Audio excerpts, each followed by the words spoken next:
Welcome to Second Chance Youth Ranch TV. I'm your host, Perry Black, and on this program, you don't want to miss it. Our special guest, Dr. Martha Whitfield, who works in the trenches helping young people that have been incarcerated and seeing their lives turned around.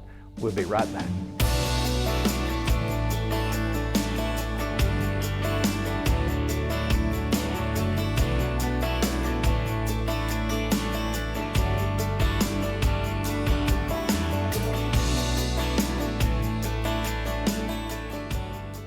Welcome to Second Chance Youth Ranch TV. I'm your host, Perry Black, and on this program, we have Dr. Martha Whitfield. Hi. And I just want you to know she is a rock star, and we're giving out autographs at the end of the show. Dr. Whitfield, tell me a little bit about you. I happen to know you pretty well. Yes, sir. Because I happen to be your pastor. Yes. Possibly on occasions, I'm even your pester. Maybe, just a couple times though. And your husband, Jawanza, works at Arkansas Christian Academy, so Yes, I sir. see him 5 days a week right here on campus. Yes, sir. And you actually only work probably 2 to 3 miles from here. Yes, it's about 3 miles from here. So before we find out about you personally, tell me, where do you work? I work at Arkansas Juvenile Assessment and Treatment Center. Okay. I'm the district principal for Rite of Passage, Arkansas, so I oversee that site and 3 other sites in Arkansas. Now, a while ago, I referred to you as Dr. Whitfield, and I've got a spot right here. Can you take a look at that? Is that kind of doctor you are? Not that kind of doctor. What kind of doctor are you? I have a PhD in educational leadership with an expertise in gangs.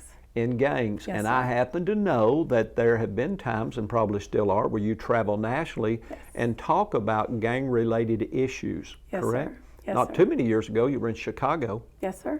So tell me a little about you and Jawanza. Anyone that happened to miss the show that I've had with Jawanza, tell me about you guys. Where are y'all from? You're not from Arkansas. No, sir. I actually met him in Virginia. I am from Virginia, and my family is in Virginia. Where at in Virginia? Around the Richmond area. Now, isn't that kind of the birthplace of America? Yeah, it's the capital of Virginia, but it's close to Washington, D.C. Yeah, very close Yes. to Washington, D.C. Yes, sir.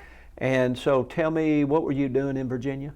I was teaching theater and In elementary school? high school. High school. You High were a school, high yes. school? High school theater teacher. Well, I think Jawanza does that here at Arkansas Christian Academy. He does. He does. He has really good lesson plans. I wonder where he gets those. So can we talk about the dynamic of your family? You Sure. mind doing that? Not at all. People that watch Second Chance Youth Ranch TV, number one, they're up late at night. So they need to know about you and the opportunities they have and all the myriad of God's wonderful creation. Tell me about the dynamic of your family. You guys were from Yes. Virginia. You're now in Arkansas. Yes, well, we moved here because Jawanza's dad got sick. So we decided to come here to kind of help out their family. And when we came, we had our oldest, who was already living off by himself. And we had Aaron, who was 4 at the time, Yeah. and Simone, who was 1. Yeah, little. And we got here and became involved with Family Church Bryant. How did you find out about Family Church Bryant? There's people that watch me on Mondays and Fridays Yeah. on Victory Television Network. How did y'all find us? Well, I was really anxious about the move because I was leaving my family, and part of my anxiety, I do lots of research. Yeah, You know, I try to learn as much as I can. because you're an educator. I am, that's what I do. So I was Googling churches in the area, and Family Church was like the 3rd or 4th on the list, but I love the name. So I Yeah. clicked on it and I read about it, and I just knew it was going to be our home. You love the name. You know what's funny about that? Yeah. When the Lord really laid the name Family Church on my heart, you know, a lot of churches were family worship centers and Christian centers. And I called my board and I said, Family Church, that just sounds so vanilla. It sounds so plain. And my CPA, who was on my board at that time, he said, but Perry, that's who you are. You're about family. It That's right. describes you perfectly. That's right. And Family Church. And it just so happens when we founded the church, June the 20th, Father's Day of 1990, it seemed like a move of God throughout the nation. Churches that were Christian centers were changing their names to Jubilee, Family Church. Right. It was a real move of God about the family dynamic. But that's what drew you here. Yes. In fact, I knew it was going to be our home church before we even got here. But Jawanza and I had made an agreement that we were going to visit 3 churches before we made a decision. Did you make all 3? No. We did one and decided it wasn't for us. We came here second, and the next Sunday was meet the pastor. So we're like, okay, well, we'll just go back next Sunday so we can just meet the pastor, because it's a good opportunity. Yeah. And we came back and we ended up signing up that Even day. after meeting me, you stayed? We did. You're so sweet. Yesterday, I'm looking at some messages on social media to me, and a lady who visited Sunday, just a few days ago, visited with her grown children, and she was going on and on about how when she walked in the door, how friendly everybody was. She had visited other churches. She said nothing about other churches, but she said, I feel like I fit here. Yeah, that's how we felt. That's the God thing. Yes. And that's not a derogatory statement about other churches, is when you belong somewhere, you need to get planted and blossom where you're planted. So we're going to learn more about you and your ministry to hurting young people. And we're going to take a break and we'll be right back. I grew up on the streets. I grew up sleeping on the streets and sleeping on the rocks, and I provided food for my brothers and sisters and put my own life out on the line for my brothers and sisters. And every night it was abuse. Every night it was mental abuse and spiritual abuse, saying God doesn't love you.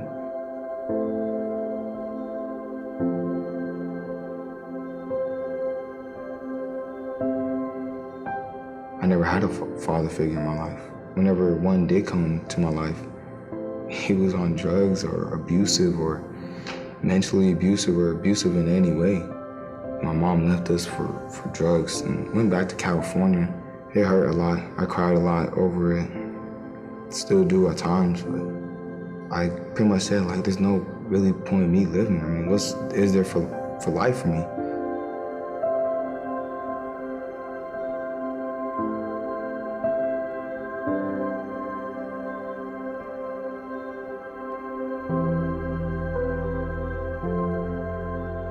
Going in the water and coming out, I felt the old me was gone. I was connected, like, with something bigger than I ever thought it would be. I mean, it was beautiful. So I started reading little bits and pieces of the Bible, and I started going to church more often, to the services more often, and it felt like the picture was getting clearer and clearer and clearer. And after 1 week of camp, it was like the clearest. Not even Windex can make a clearer window. I mean, it was unbelievable. A small group, we were talking about God is your father, and he's a father that you can't escape. And he's not a father that's gonna leave you. He's there forever. And I never looked at it in that perspective, and now I'm like, that's a father. Like, that's someone that I can look up to no matter what I'm going through. That's someone I can trust and put my faith in. For the longest time, I had no faith, I had no trust, I had no home. I felt like there wasn't nothing for me in life. Now I feel like there's such a big purpose to my life that it's unbelievable. I just talk about what I've been through, what I've seen, and the way that God's working me, and the way He's trying to shape me, and from how I used to be, and the way He's shaping me now. I mean, the person I am now is, the old me would never predicted it. Like, I never thought I was ever gonna be good. I never thought I was gonna do anything good with my life. Every day I walk out, they're not done yet. They're not done yet. I'm just waiting for them to build this new campus, and to me it means a lot. I mean, just spreading the word to the kids, spreading the gospel to the kids that have been through the same things I've been through. It's awesome to be able to see the building, just the construction site in general of just Queen Creek going up, and say, hey, you know what? There's gonna be lives that are touched and changed at this site here. And it's already happening. And so I just can't wait to see what God has in store for the future here.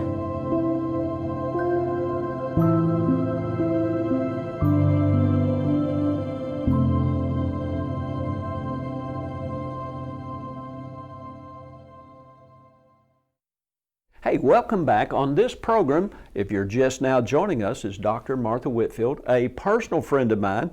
And that's saying a mouthful when you're in the church and I'm still your friend. Yes.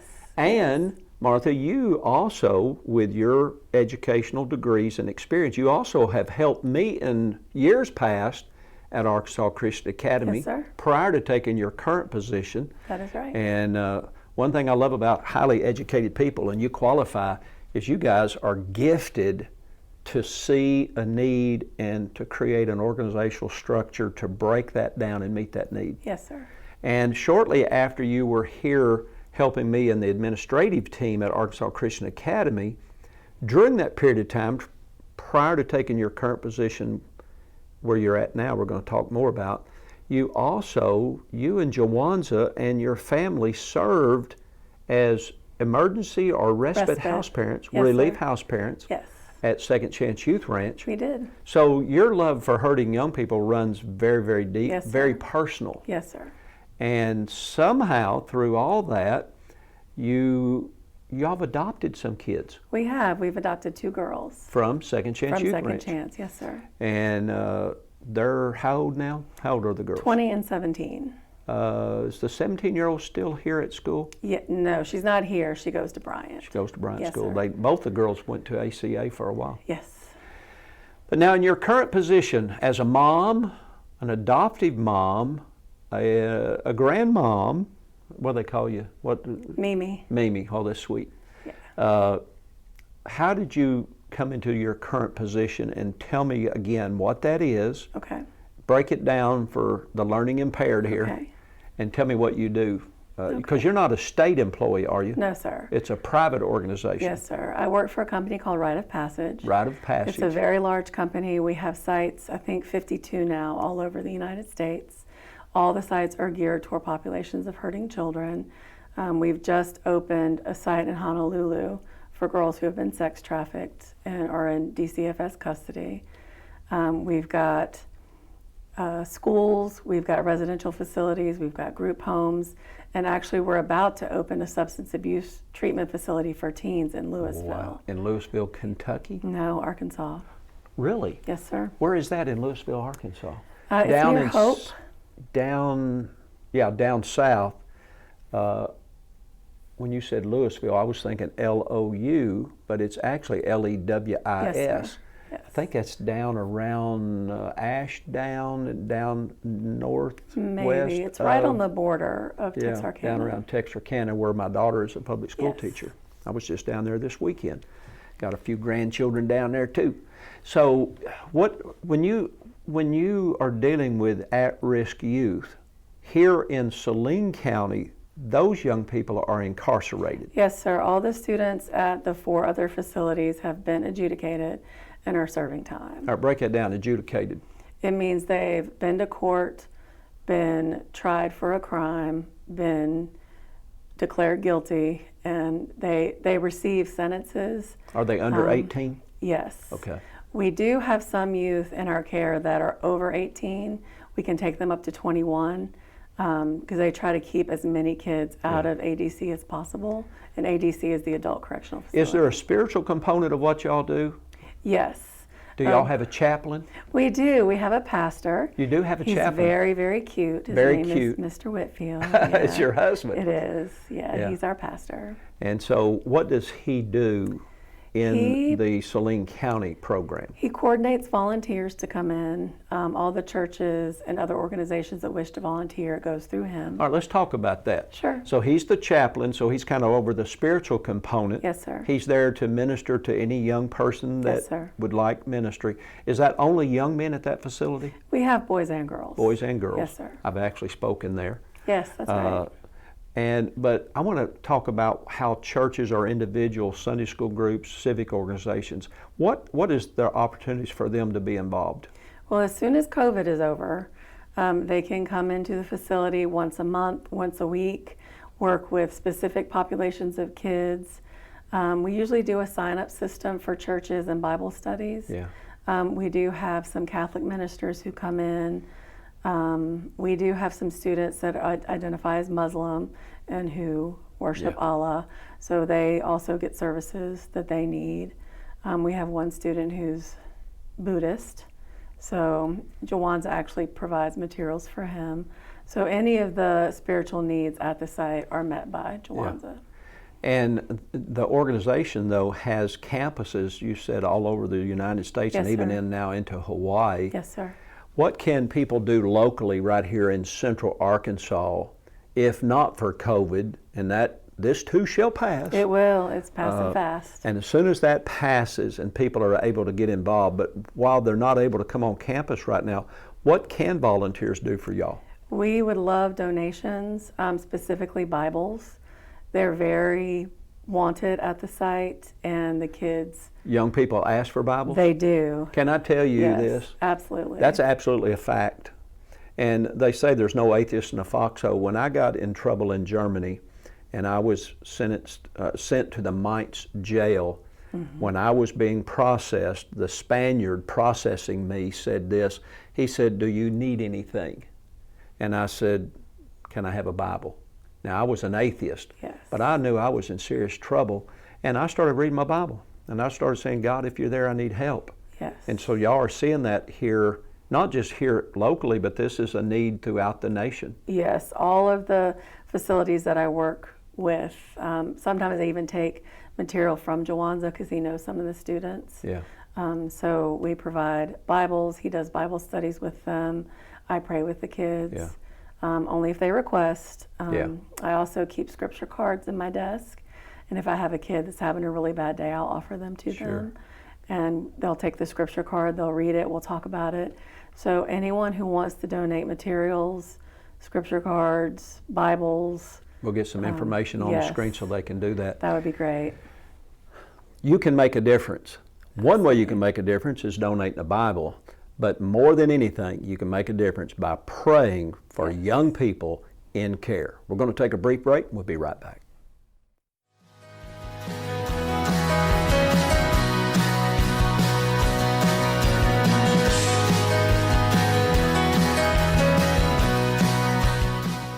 Rite of Passage is a 35-year-old institution that has helped tens of thousands of youth improve their lives. My name is Ski Broman, and I represent Rite of Passage. You will work hard if you work here. You will work with difficult kids, but kids that need it the most. You get to be a part of somebody else's life. You get to grow with them. You're a big uncle, you're a brother, you're a role model. You're something in that kid's life that might have been missing. I feel like the work we do here is really important. I'm more than a coach. I'm a mentor. I'm an advocate. I'm a role model. I enjoy the opportunity of making an impact, of changing the course of a child's life and giving them the opportunity to succeed in places that they didn't think were possible before. Seeing these students walk across stage for validation or graduation, it touches my heart personally just because I spend a lot of time with each individual student. The chance to get to interact with them on a daily basis is just incredible. Something that money can't really provide. The interactions and relationships that you build with the kids is something super beneficial. It's long lasting. The reality is if you work at Rite of Passage, you will probably remember it as both the most difficult and the most rewarding job you've ever had. You arrive here before the student athletes get up, and you leave after they go to sleep when you get relief from night staff. Long hours, but it is rewarding at the end of the day. It's because you know that you're doing everything possible to help these youth to go back to their families. You're not always going to be the nice person around here. Sometimes you have to be the authoritative person. It's not a job you can do from Starbucks. It's not a job you can do virtual. It takes time. Being with these kids to develop trust and develop the relationships so you can teach them skills. We're not just going to sit on the side and watch them. Consistently have to every day repeat, forgive, understand, and move forward. That's the only way you get the growth. The work is hard, but the impact that you make with these kids is worth it. I have absolutely built a career here. I've been here for over 6 years and had a couple different roles, and I can see myself continuing to grow. Working with Rite of Passage, we love to promote within, and I've been promoted, and I see this being my career. 11 years ago, I started here as night staff, and I'm a program director. There's always rooms in the athletics department, there's rooms in the medical department, any field that I kind of want to venture off to. I started out as a coach counselor, and Rite of Passage was very gracious in working with me to go back to school, earn my degree, and helping me do what I love, and I built my own program here. I started 17 years ago as an entry-level coach counselor. 14 years. 9 years. 5 years. 2011. Over 6 years. 6 years. 11 years. Been here 9.5 years. 2 years. 12 years now. That's what we hope employees get out of their time with us.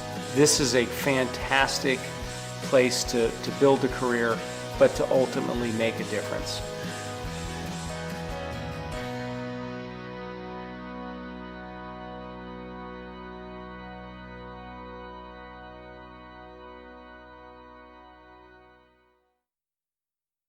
Hey, welcome back. In this program, we're talking to Dr. Martha Whitfield, who's with Rite of Passage? Rite of Passage, which Yes, is a sir. private organization. Correct. But dealing primarily with young men and young ladies, mostly under 21, Yes. that in many cases have been incarcerated. Yes. And your husband is the chaplain Yes. for the Saline County area, or does he Yes. cover more than that area? Right now, just Saline County. But he's a staff member with me here at Arkansas Christian Academy. When you guys served here, y'all got involved at Family Church Bryant. We did. A church alive is worth the drive. And you guys being new to the community, y'all ended up being planted here. You've been here now for 5 or 6 Almost years. 6 years, yeah. You were emergency and relief foster parents for Second Chance Youth Ranch. You made a connection with a couple of young ladies there. Y'all adopted them. We did. And one of them now is married and has a baby. Yes, sir. So Mimi. Yes. And while Mimi's not just being Mimi, you're being a mother figure, and your husband's being a father figure to young people in care that have been incarcerated. Yes, sir. Who need a second chance. They do. Who doesn't need a second chance? They do. I've used up my second chance. I might be on my 4th, 5th, or 6th. The righteous man falls 7 times, he'll rise again. Do you have a couple of stories, personal stories of young people in care that have been, in some cases, discarded by our society, and see how God's grace has touched their lives?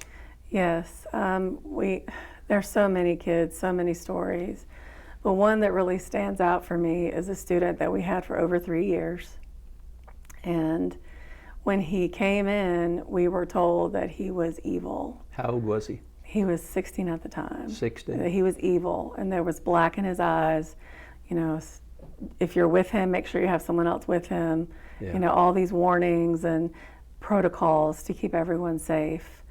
Well, one day he was having a hard day, so I asked him to come in my office and rearrange my books, which was just a tactic to get him in and talking. So he came in, he's rearranging my books, and we're talking. And I realized that he just needed someone to love him. Yeah. I mean, it was just as simple as that. He was angry for a reason. He was so angry, and his background was he'd been through a very hard childhood and, you know, suffered a lot.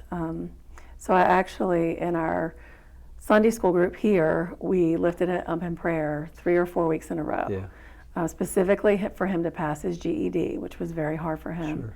And after all that prayer, he passed his GED.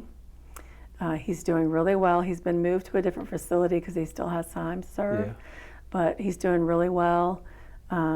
He has recently become involved in being a Muslim, but he's asking a lot of questions about Christianity, and I think he's feeling pulled. So we just continue to pray for him, and you know, we know that God's love can change a life, and I really believe it was the prayer in our group here at church that really started planting those seeds for him. Yeah, and there's a big pull of various religions on our young people. Yes. And sometimes a lack of it. Yes. But you know, religion's not the solution. It's a personal, intimate relationship with Jesus Christ. That's right. I was incarcerated facing 6 to 10 years. And I just had a simple prayer as an atheist: God, if you're there, I need help. Yes. And man, October 26, 1972, did I get some help. And I rely upon that help to this day. Now, all these years later, it's a little different prayer. Instead of praying, God, I need help for me, now, God, I need help for me so I can help other people. Right. That kind of a familiar prayer where you're at? Very familiar. So what kind of vocational, we've got a couple of minutes, what kind of vocation equipping do y'all provide for young people so that when they get out, in our case, age out of foster care, but in your case, they're released and return to the community, what kind of support do y'all, what kind of training do you provide for them? We do first aid and CPR. We have a building trades program where they can learn carpentry skills. We have a C-Tech program, which is telecommunications and copper wiring. Great. We do have a CNA program, but it's on hold right now because of the COVID. But we do have a CNA program. We do offer OSHA certification, and we do have an accredited high school that gets kids their diplomas, or we take them to the GED track and they can get their GEDs. Yeah, the worst thing that happened is we were released out into the community, aging out of foster care or from incarceration, and it's hard to get a job. Yes. And you've got to have a skill. Yes. You know, and you're highly educated, and your husband is as well. You've got multiple degrees, as does Jawanza. Education's a really important thing. But we're living in an environment today in America where we need young people with trades, with skills, that are willing to work hard with their hands. And I saw something the other day. Someone came out of college owing over $100,000 and got an $80,000 a year job. Somebody else went into a trade, was making $150,000, had no student debt. Yeah. So we want to challenge you to get involved and get engaged in the community. Second Chance Youth Ranch TV exists to let you know there are opportunities for you to be involved. If you're not called to be involved with young people incarcerated, then why not help us help them before they are incarcerated? Yes, absolutely. But we must never see hurting people as castaways. Jesus came, He died for the sins of the world, and He is the God of the second chance, the third chance. He's the God of a covenant of love to 1,000 generations. If you're watching right now, would you take a moment and say a prayer for hurting young people right here in the state of Arkansas and the Victory Television Network viewing community? We believe the changing of a heart will change a destiny and not just an eternity. God bless you. Thanks for watching. We look forward to hearing from you right here at 2CYR-TV. We'll see you again next time right here. Bye-bye.